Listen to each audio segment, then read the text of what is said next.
Ես իմ գործընկերոջ հետ ազգային ժողովի սրճարանում նստած ենք, ընդմիջման ժամեր կամ աշխատանքային օրվա ընթացքում էր մի խոսքով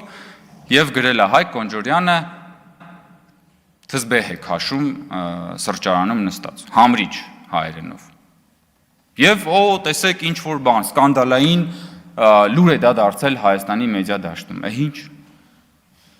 Համրիչը ինձ մեկ-մեկ օգնում է, որպեսզի ես կենտրոնանամ, հա, քաշում եմ համրիչը, որ հետո գամ եւ քաշեմ քո շեֆերի սանձերը։ Եվ անընդհատ քաշելու եմ շեֆերի սանձերը։ Ու ամեն անգամ այդ սանձերը քաշելուց հետո գալու եք եւ այդտեղ ճամարտակեք տարատեսակ բաների համար, որովհետեւ հասկանալի է, որ ձեր շեֆերը ամեն ելույթից իմ եւ իմ գործընկերների այսահարվում են։ Կսիրերես բառը պարոն Մինասյանը։ Դիվահարվել է, այսահարվել է,